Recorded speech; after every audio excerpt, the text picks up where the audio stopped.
In this video, we're going to be looking at vector multiplication, specifically how to calculate dot and cross products.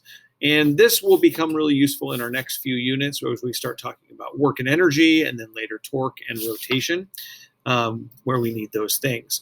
There are really three different vector multiplication types. One we've already done. This is scalar multiplied by a vector. This just means if you take something like acceleration, a vector, multiply it by the mass, a scalar, you get a new vector, force, where that force vector is in the same direction as the acceleration vector, just with different magnitude and units. The two new pieces that we're adding today are the dot or scalar product. This is when you multiply two vectors in such a way that you get a scalar out of it. And the cross or vector product, which is when you multiply two vectors and you get a vector as the product.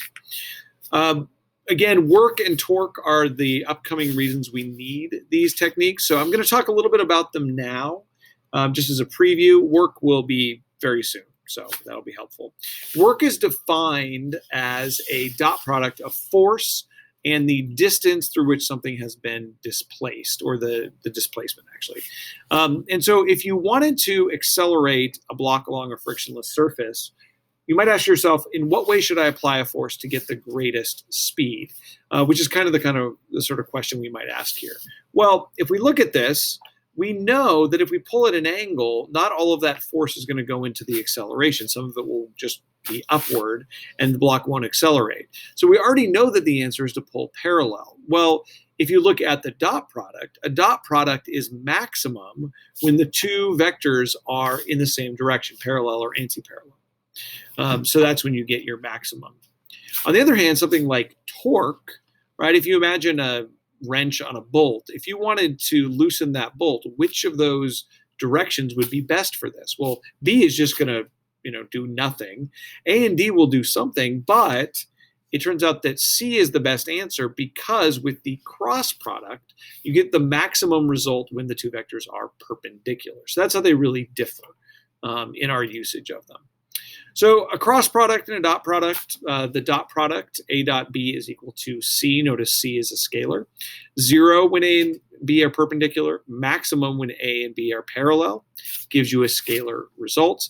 The cross product, A crossed into B gives you C. 0 when A and B are parallel, maximum when A and B are perpendicular.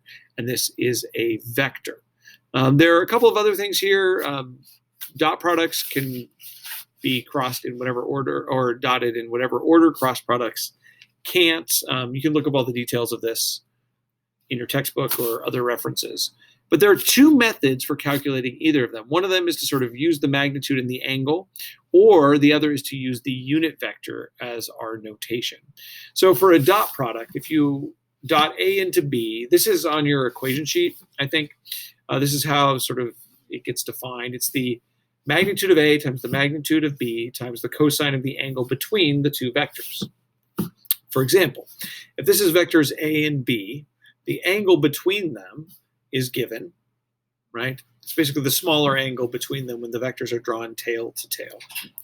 And then this vector, this scalar result will be 0 when they're perpendicular, because the cosine of 90 degrees will be 0, and max when A and B are parallel, because the cosine of 0 is 1. And the direction is none, because it is a scalar product. There are no directions here.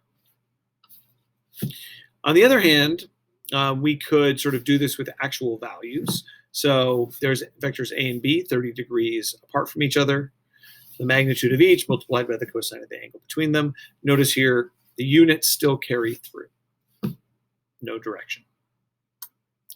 A cross product, on the other hand, the magnitude is defined as A, magnitude of A, magnitude of B times the sine of the angle between them.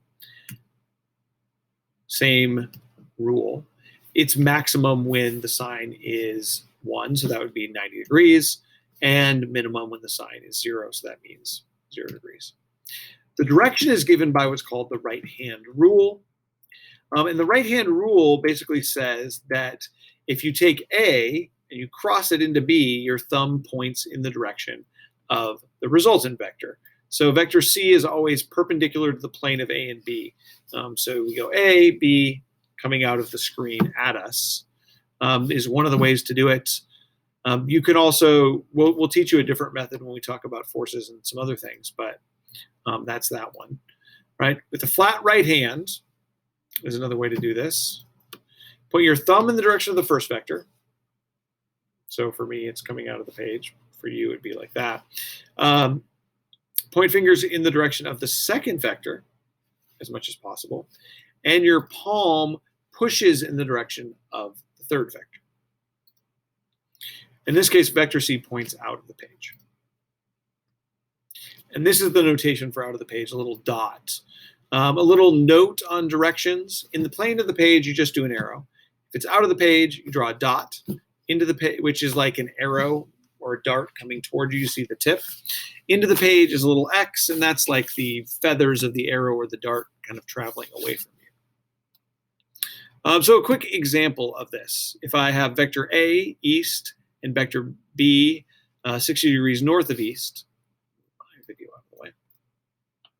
The dot product is 50 Newton meters, right? This is a force and a distance. On the other hand, if we do a cross product of this, we get 87 newtons times meters, direction by right-hand rule, which would be out of the page. These are not the same quantity. The units may seem the same, but actually they're not. One of them is a torque, and one of them is energy. More on that later. If you reverse the vectors, you get into the page, because B into A goes into the page.